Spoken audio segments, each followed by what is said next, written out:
Funguka na mmoja wa wafanyakazi wa idara ya polisi anapandishwa cheo baada ya kufanya kazi yake vizuri sana. Huyu anaitwa Ofisa Sibesibe Oluwabepelumi Adioalaka. Amefanikisha kukamatwa kwa mhalifu mmoja mkubwa sana hapa nchini aliyekuwa analisumbua jeshi la polisi. Kumbe ilikuwa ni ndoto bana. Mzee wake akamkurupusha amechelewa kwenda kazini na nini, kwa hiyo ikabidi atoke nduki vibaya mno. Hata kuvaa tu ikabidi amalizie njiani na nini. Mara akakutana na mwanaye na bajaji akadandia chapu chapu mwendo.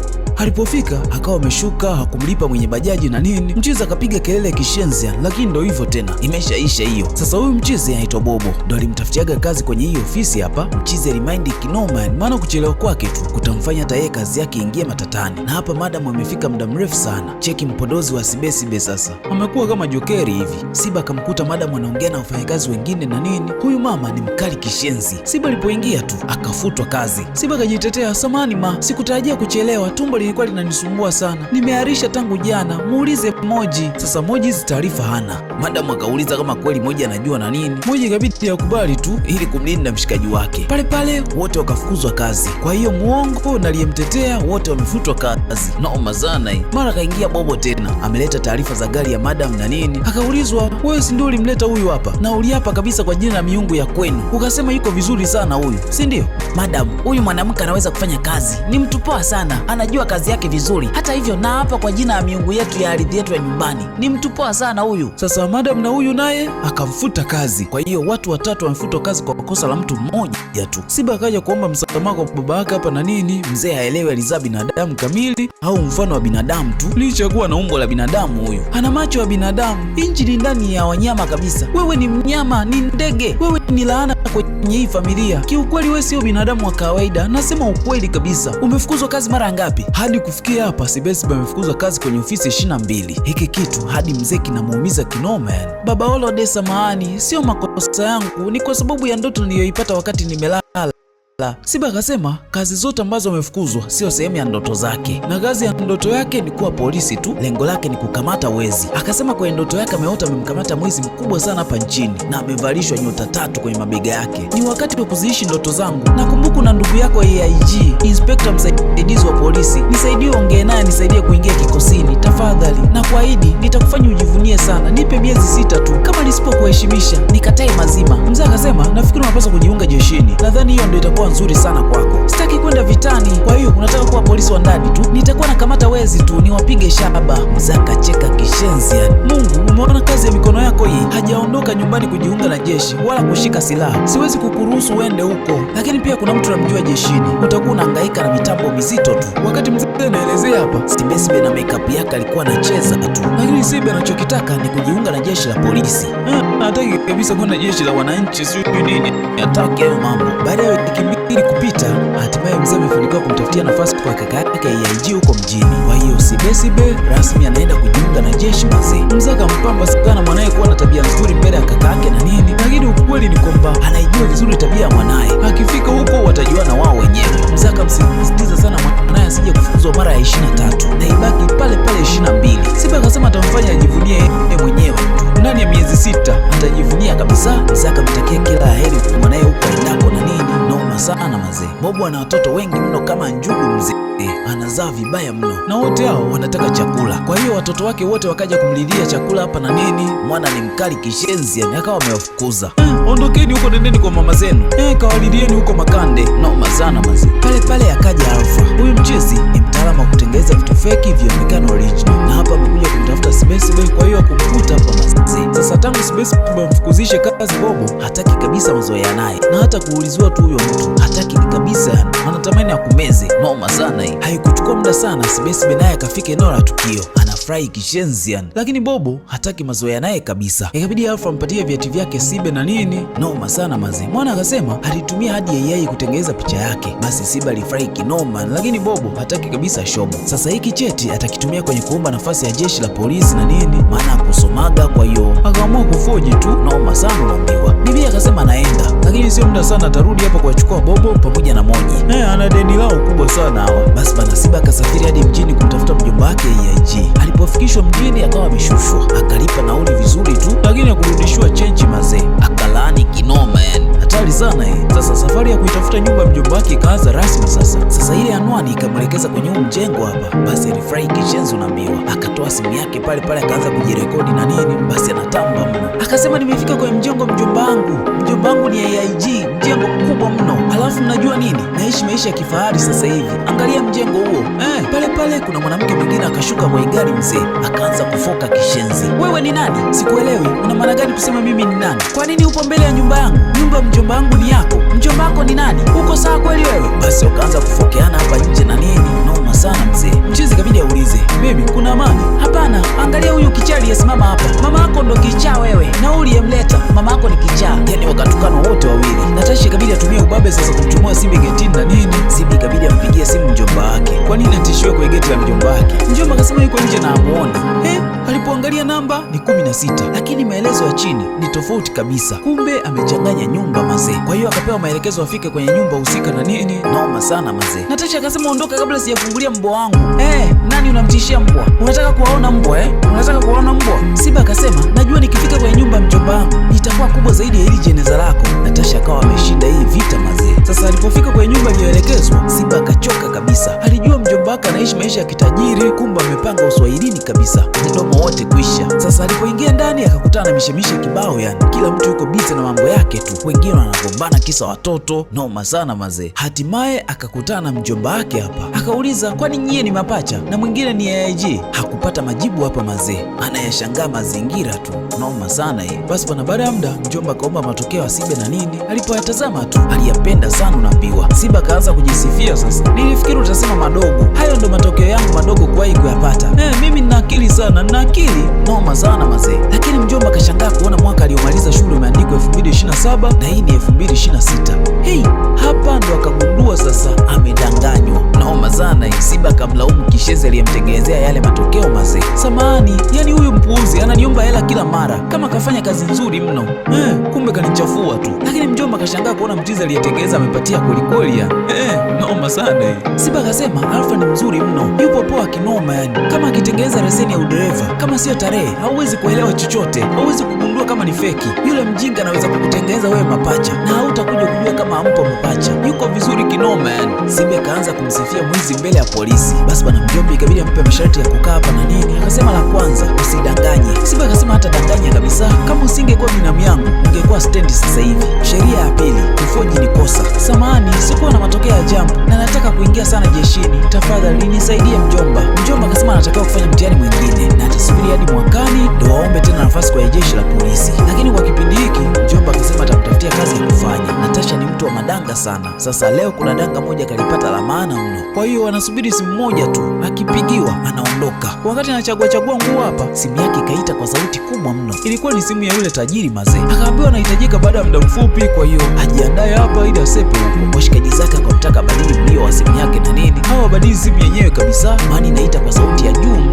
na ni mbaya kishenzi. Yani inaita limlio fulani hivi likali kishenzi yani. Baada ya kupewa ushauri kuhusu simu, Natasha akagoma kabisa kubadili. Akasema ana majukumu ya kifamilia, kwa hiyo hawezi kubadilisha simu kwa sasa. Sasa kumbe Natasha naye anaishi hapa uswahilini mazee. Pale getini alikuwa anamzugia sponsor wake tu. Sasa mtu aliyekuwa chooni alikuwa ni Simbe. Wakati anatoka, si akamwona Natasha. Wakakutana wote kwenye foleni ya chooni. Akashangaa kinoma yani.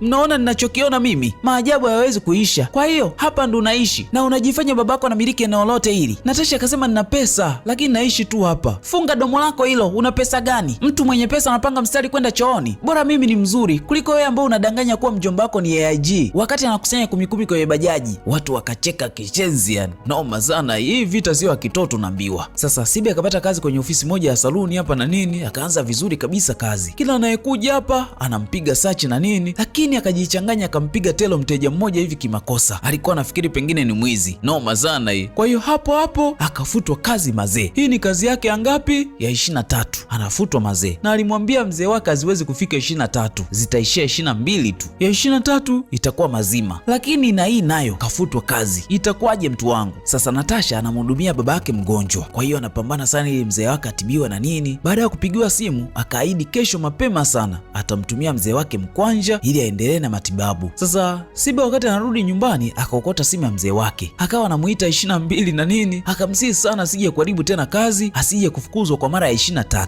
Sibe hakusema kama kafukuzwa kazi tena mazee. Nipo kazini kwa sasa, siruhusi kuongea na simu, nitakupigia baadaye. Sibe aliumia kinoma, sasa atafanya nini? Pembeni akaona kuna kanisa, ikabidi aingie kanisani sasa. Basi bana, alipofika kanisani akaanza kumlilia Mungu kinoma. Akaanza kusema, Mungu Baba, samahani nimeingia kwenye nyumba yako kama hivi, lakini kuna kitu kinaniumiza sana moyoni. Nina swali moja tu kwako, umeniumba mwenyewe au uliwapa wanafunzi wako wanitengeneze? Kwa sababu sielewi kwa nini maisha yangu yako hivi. Angalia, nimekuja hapa kukuambia kuwa kama kweli umeniumba wewe na unajua sifai, naomba unichukue tu. Siondoki hili eneo, siendi popote. Laani imezidi kwangu, imezidi. Sitaki tena, sitaki. Siondoki hapa masaa 5, masaa 20, masaa 30. Siondoki hapa. Mungu nichukue. Nichukue kwa sababu kwa nini ulinipeleka kwa wanafunzi wako? Siba kalala pale pale madhabahuni mazee. Usiku ulipofika, Natasha akafika eneo la kazi mazee. Akakutana na Kibopa hapa na nini, yupo tayari kwa ajili ya kazi unaambiwa. Lakini ghafla Mchizi akaletewa taarifa kuwa kijana waliokuwa wanamtafuta amepatikana.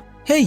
Kwa hiyo Mchizi ikabidi asepe, aachane kabisa na mambo ya mapenzi. Natasha akapewa mkwanja wake licha kuwa hajafanya chochote kile na nini. Mwana akasepa hapa, naye akapewa amri ya kuondoka tu. Hatari sana ye. Mtoto wa mtaani ni wa mtaani tu. Akaanza kuiba vitu vya umo ndani na nini, kusanya sana unaambiwa. Akakusanya vitu vingi kishenzi yani. Alikaa kwa muda mrefu sana hapa ndani. Hadi meneja wa mjengo akaja kumtoa mazee. Lakini hakushtukiwa kama kabeba kitu na nini, noma sana ye. Sasa wakati anatoka nje, akasikia sauti ya mtu anapiga kelele kinomo naambiwa. Hey! Ikabidi aende kuangalia kuna nini huko. Taratibu akanyata ili asikamatwe. Huyu Mchizi ana vijana wake wengi tu ambao huwa anawasaidia mambo mengi mno, ikiwemo huyu Duki hapa. Licha msaada aliyoutoa kwa Dogo, lakini Dogo ameamua kumsaliti mwana mazee. Alichokifanya, akamtafuta hadi akampata. Utomi wakati anampa adhabu kijana wake, Natasha alikuwa anaona kila kitu. Utomi akasema, sheria ya mchezo ni moja, omba bila kusema samahani. Pesa yangu iko wapi? Na Chidi amejificha wapi? Akala shaba moja. Natasha aliogopa kishenzi yani. Pale pale simu yake nayo ikawa imeita. Kumbuki na sauti mbaya vibaya mno. Kwa hiyo masela wamesikia.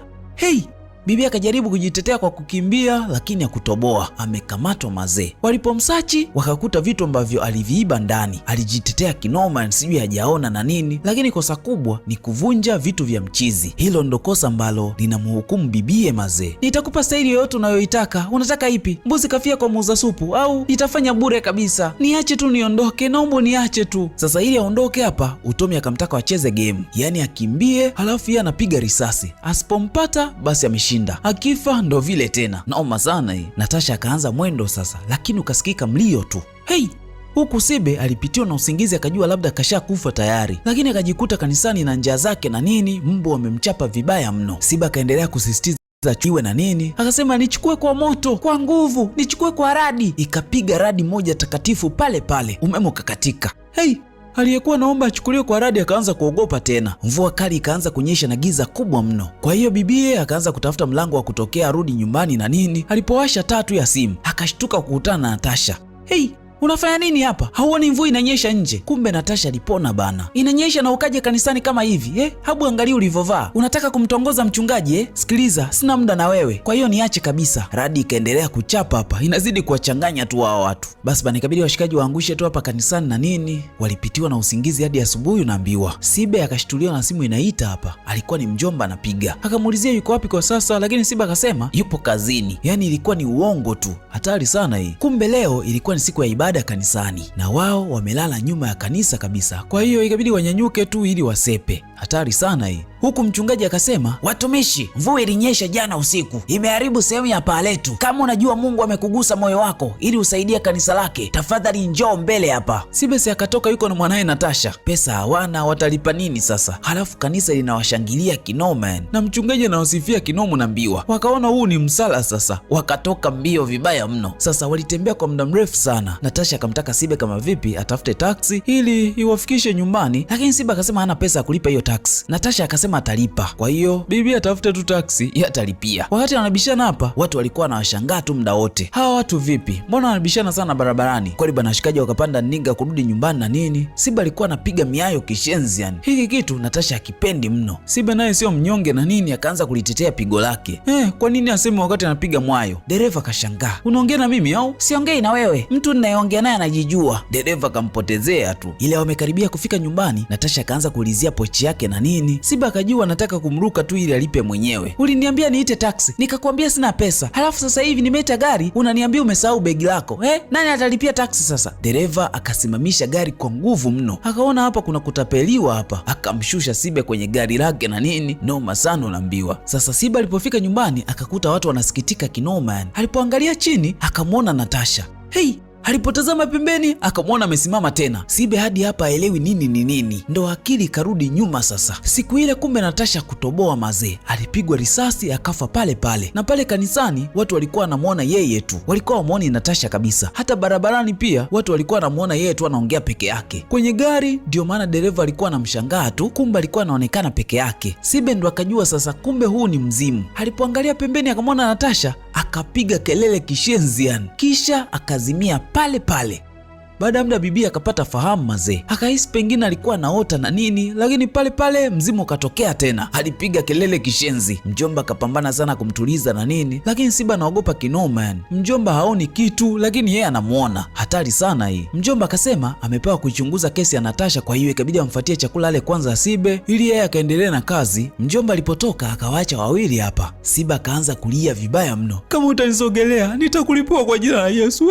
Haya, nyamaza unisikilize. Siwezi kumsikiliza mzimu. Siwezi kusikiliza mzimu mimi. Natasha akasema hajaja kumuumiza mtu hapa, kwani hawezi hata kumgusa mazee. Unataka nini? Natasha akasema mwanaume nilienda kulala naye ndo aliyeniua. Akatafuta safari zangu, akajua hili eneo hapa, kisha akaja kuutupa mwili wangu ili ionekane kuna mtu mwingine amefanya hivyo. Hatuwezi kumwacha hivi hivi. Wewe na nani? Wakati mimi sikujui wewe. Mimi nanihusu nini sasa? Wanasema mtu aliyeua ndo anawindwa na mizimu. Kwa nini umekuja kwangu? Mzimu kasema wewe ndo mtu pekee ambaye unaweza kunisaidia. Kivipi? Mzimu kasema utaelezaje kuwa unaniona? Hata sielewi. Basi nisaidie. Kama hutanisaidia Sibe, nitaendelea kukutokea. Kama ukinisaidia, nitarudi kupumzika zangu. Sawa? Kitu cha muhimu zaidi, nitakupa zawadi kwa $. Sasa kwenye swala la hela, hata Sibe haogopi kabisa. Akauliza huyo mtu ni nani? Natasha akasema anaitwa Utomi Black, ni mwanzilishi wa Tech Universe Hub. Anafanya mafunzo ya masuala ya IT, hafundishi timu tu, bali anatafuta watu wenye uwezo mkubwa kisha nawapoteza. Lakini kama haitoshi, wanatakatisha pesa kupitia app, wallet na account ambazo hauwezi kuzitambua. Na yeyote ambaye anajaribu kutoroka anamuua. Polisi wamepambana sana kumzuia lakini wameshindwa. Wengine wanasema yupo makini sana, lakini pia wengine wanasema sio kitu cha kawaida. Huku Tommy akapewa taarifa kuwa wamempata Chidi mazee na kuna wageni wake kutoka Afrika Kusini wanatarajiwa kuwasili hapa. Kwa hiyo wanapaswa kuandaa mapokezi ya nguvu mno. Siba akashangaa, huyu mtu ana walinzi, bunduki na ana watu wanaomzunguka. Anakamata watu na kuwaua na hakuna mtu ambaye anafanya chochote. Halafu nataka huyo mtu mimi, yani mimi peke yangu nikapambane naye, si ndio? Hapana, mimi na wewe sisi ni jeshi kubwa. Sibe haelewi. Utanunua bunduki? Hapana. Una uchawi? Hapana. Una dawa za kumfanya mtu achanganyikiwe? Hapana. Una dawa za kumpaisha mtu hapa? Natasha akasema tofauti na kupotea na kutokea, hana chochote kile. Basi we ni mzimu wa ovyo kabisa. Ulikuwa mtu wa ovyo duniani na hata huko ulipokufa pia bado ni mtu wa ovyo tu. Natasha akasema Daudi hakuhitaji watu wengi kumpiga Goliati. Alichokihitaji ni mamlaka na neema tu. Na wewe Sibe, kwa muda mfupi ambao nimekuwa na wewe, ulikuwa na mamlaka sijawahi kuona. Lakini kuhusu neema, una neema sana Sibe. Angalia ule usiku ambao nimefariki. Ulikuwa kanisani unasali upate maisha mazuri. Vipi kama hayo maisha mazuri ndo haya? Hebu fikiria utakavyoandikwa. Sibe aliyetoka kuwa fukara hatimaye amemkamata mtu ambaye hakuna aliyewahi kumkamata.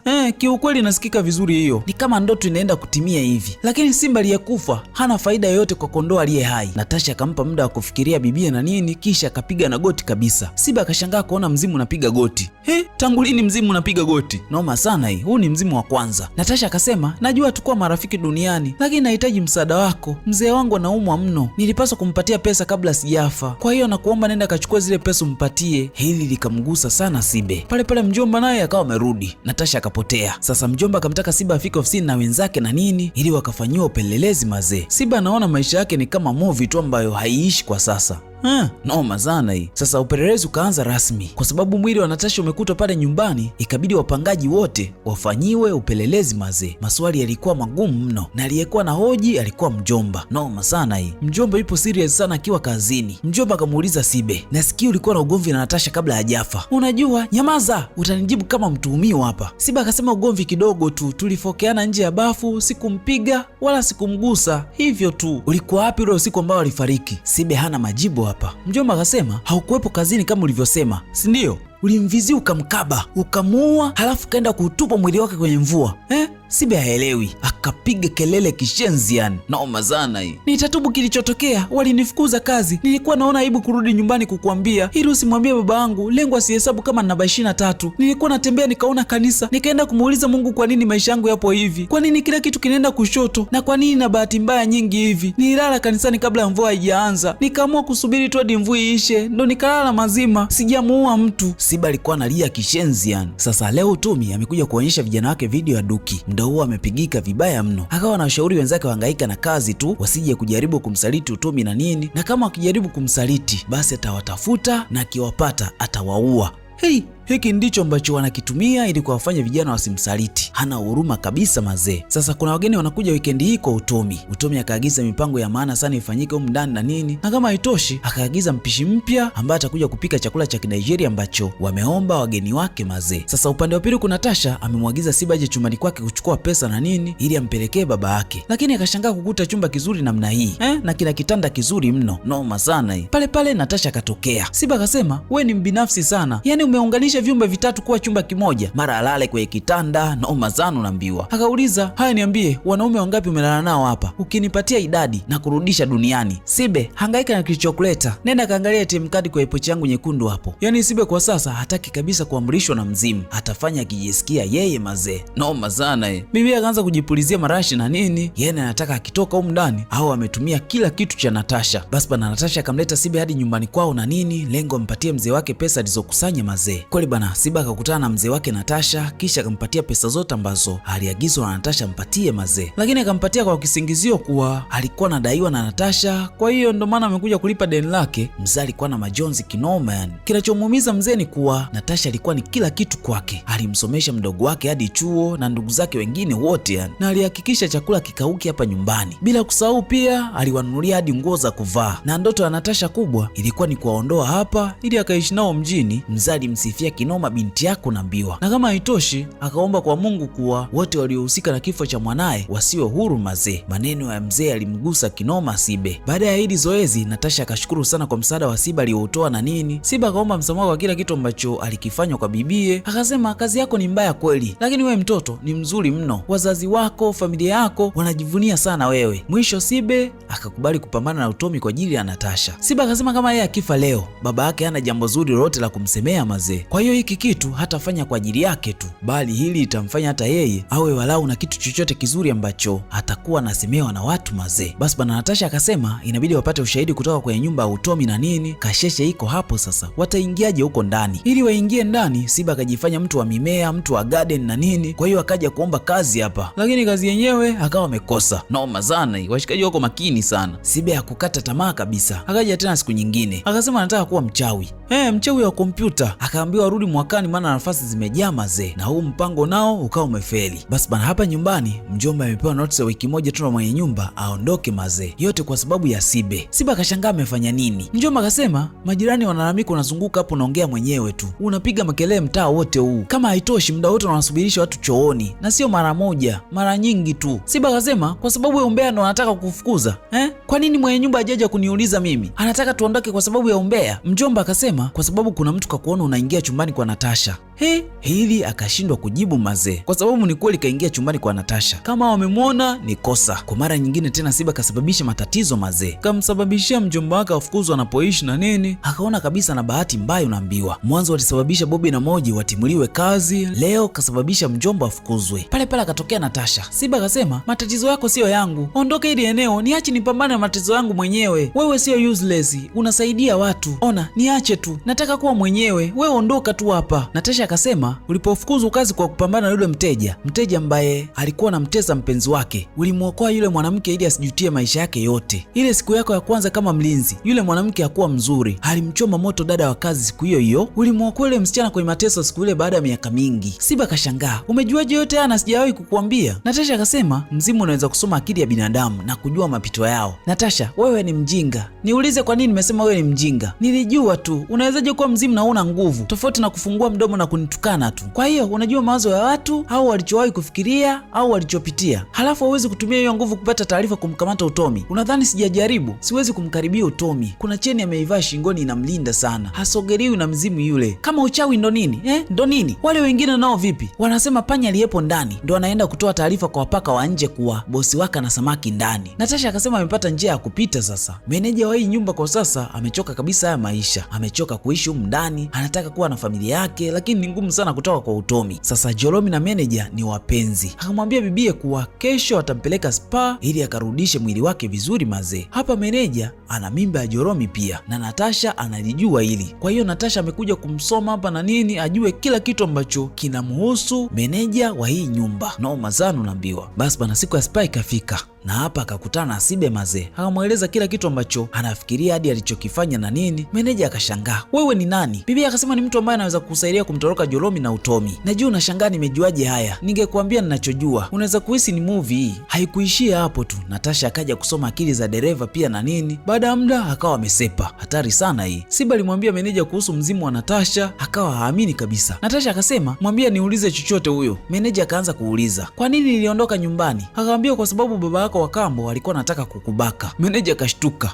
mwalimu wangu wa JSS ni nani? Naye wakapewa, anaitwa Mrs. Odun na mwanaye anaitwa Sonia. Alikuwa rafiki yako sana yule, lakini alifariki miaka 5 nyuma kwa ajali. Kuanzia hapo hauna rafiki unayemwamini kumpa siri zako. Meneja aliambiwa vitu vingi sana na Sibe hadi akakubali kufanya kazi na Sibe mazee. Lengo lake atoroke kwenye ngome ya Utomi. Kwa hiyo kuna mpango kapangwa hapa. Lengo lao ni kumwangusha Utomi. Basi bana, kazi ya kumwangusha Utomi ikaanza rasmi. Sibe alichokifanya akamfuata mzee wa kufyatua vitu na nini, akampa picha hiyo cheni ambayo anaivaa Utomi muda wote. Lengo lao aitoe kama ilivyo. Mchizi alipoitazama hii cheni akaapa kabisa anatoa kama ilivyo na hakuna atakayegundua hata mmoja. Kama haitoshi, Sibe akaja kuchukua dawa ya kuharisha kwa mwanaye Ugo. Hii ni silaha ya akiba hii, na ajue ataitumia wapi na lini na kwa nani. No mazana hii. Kama haitoshi pia akakutana na washikaji zake Bobo pamoja na Moji. Si walikuwa wanataka kazi, kwa hiyo akawapa kazi pia. Kisha akamwachia Bobo mkwanja wa maana mno. Basi vibe lilikuwa kubwa mno naambiwa. No mazana hii. Siba alichokifanya akawaleta Bobo pamoja na Moji. Kwa hiyo watakaa hapa kwa muda wote ambao watakuwa wanafanya kazi mazee. Ikabidi waulize, kwa hiyo kazi yetu ni ipi? Mpelelezi wa siri. Washikaji wakafurahi kinoman, wakaomba na sare kabisa na nini. Sasa nguo ambazo waliletewa hapa walishangaa kishenzi yani. Bobo yeye kaletewa suruali, koti, lakini shati ni kola tu.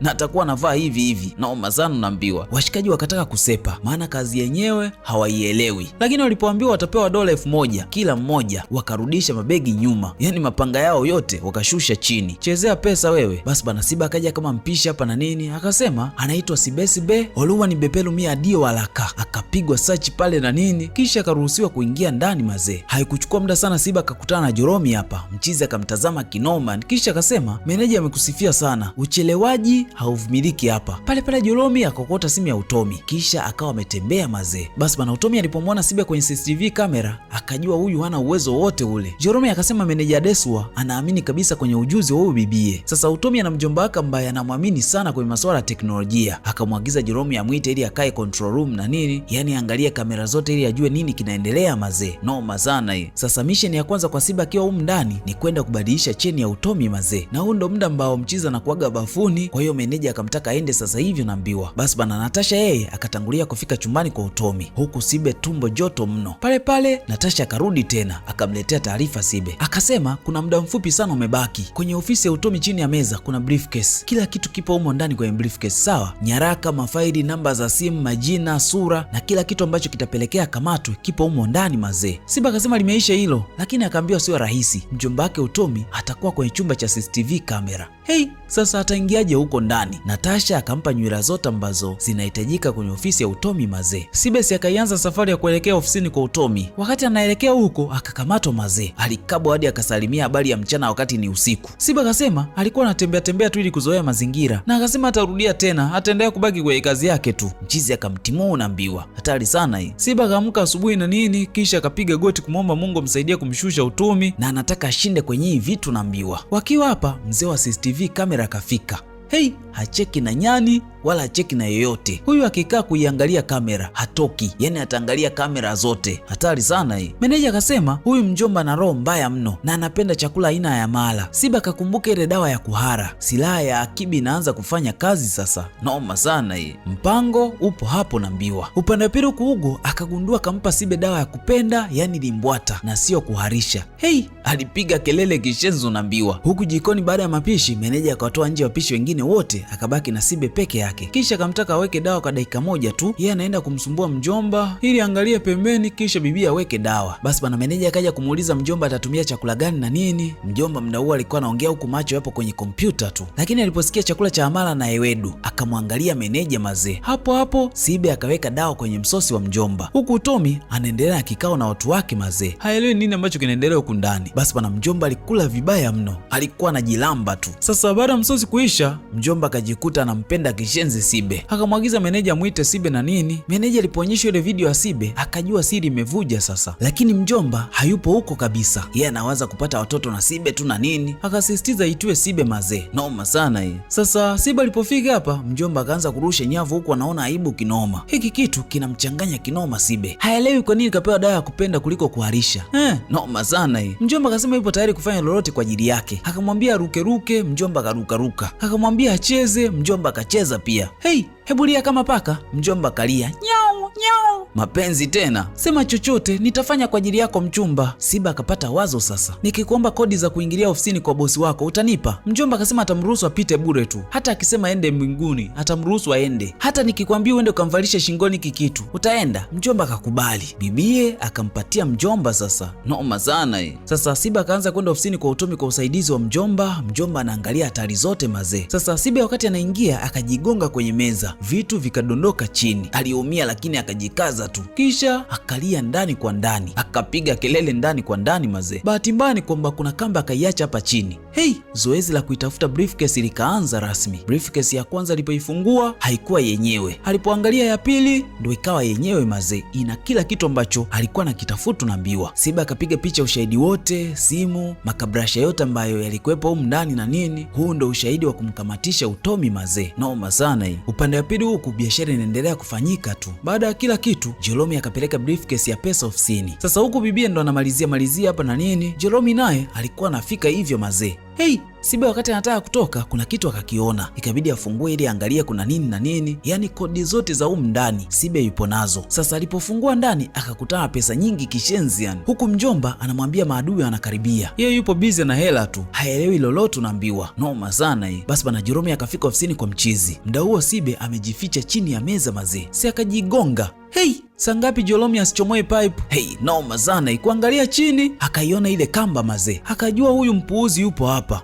Kuna mpuuzi mmoja yuko hapa. Ikabidi amuite. Si akaitikia. Akaagiza jitokeze mwenyewe tu. Sibe hakuwa na namna na nini. Ikabidi atoke mwenyewe tu. Kakamatwa bana. Noma sana hii. Siba akajaribu kupambana na nini lakini akazidiwa. Akatulizwa pale pale. Hakuna kuchoropoka. Huku wacheza show nao wakawa wamefika eneo la tukio mazee. Wanatoa burudani ya maana tu. Huku mjomba akaja kumwokoa kipenzi chake na nini, akampa mbata moja nzito mno. Upande wa pili kwa wageni wamekamatia mauno tu. Moja na Bobo hakupenda kabisa huu utaratibu. Ni utaratibu gani huu? Utomi haelewi. Hawa si wameajiriwa kuja kufanya hivi. Kwa nini wanafanya hivi kwa wageni wake? Wageni wanajishikia popote tu. Bobo ndo hataki kabisa huu upuuzi. Moja naye akawa amegoma. Baada ya lile vagi kuzidi, ikabidi Utomi amuite Jolomi. Sasa kwa sababu Jolomi kaitwa na Utomi, ikabidi mjomba amwachie bibie sasa. Hatari sana hii. Yaani mbuzi kamwachia muuza supu. Naoma sana hiyo naambiwa. Mjomba akaanza kuomba msamaha kwa kumpiga kibao Sibe na nini. Sibe alikuwa anacheka tu. Kama haitoshi mjomba akamsaidia kutoroka Sibe. Hela ndo kitu ambacho Sibe hawezi kuacha kabisa. Kweli bana Sibe alifanikiwa kutoka nje ya nyumba. Mwisho akakutana na Natasha. Bibi akachukua uthibitisho wote ambao anaweza kumkamatisha Utomi unaambiwa. Na upo kwenye simu. Lakini Sibe kitu ambacho hawezi kufanya ni kuondoka hapa ndani awaache marafiki zake Bobo na Moji. Kwa hiyo akaamua kuwarudia tu, anaenda kuwaokoa. Hatari sana hii. Akiwa njiani naye akakamatwa.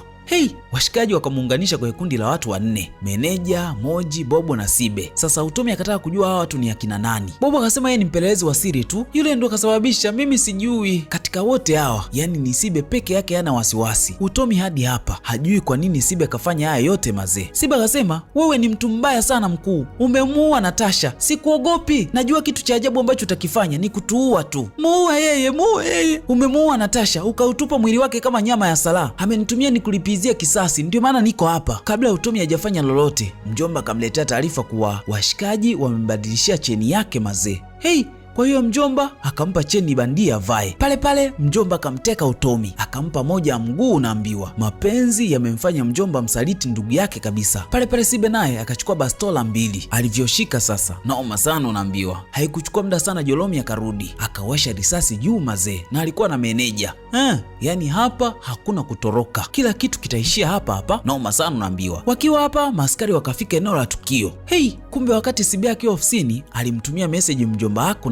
Kwa hiyo Utomi na genge lake lote wamekamatwa. Penzi kitovu cha uzembe, mjomba kasaliti kambi kizembe sana. Unaambiwa baada ya kufanikisha kila kitu, Natasha akamshukuru sana Sibe kwa kila kitu alichokifanya na nini, na akamwambia achukue mzigo wake wote kabla maaskari hawajafika eneo la tukio. Basi bana, washikaji wote waliondoka na mpunga wa maana tu. Bobo yeye hadi akaweka kwenye makalio na nini, ilikuwa shangwe tu. Naambiwa Moji yeye pesa zake aliziweka kwenye wigi, ni kuchopu pesa tu. Naambiwa ile chopu mamoni noma sana hii. Sibe yeye akaweka tumboni kama ana mimba hivi, yani ilikuwa noma sana wazee. Natasha alifurahi kishenzi hiki kitu, akamtaka Sibe atumie vizuri hizi pesa na nini, kisha kawa ametembea anaenda kupumzika kwa amani sasa. Basi bana, magazeti yote yalimwandika vizuri AIG kwa kazi nzuri aliyoifanya na nini. Mzee wake Sibe naye alifurahi kinoma kumwona mwanae kwenye gazeti. Kwa mara ya kwanza Sibe anaonekana na faida kwa mzee wake na nini, ilikuwa vibe kishenzi yani. Na huo ndo kama mwisho tambala hili mtu wangu linaitwa Sibe. Mimi naitwa Rio na hii ni Zurua TV. Usiache kusubscribe, comment, kushare na kubonyeza alama kengele ili uwe sehemu ya familia hii kubwa. Hadi wakati mwingine.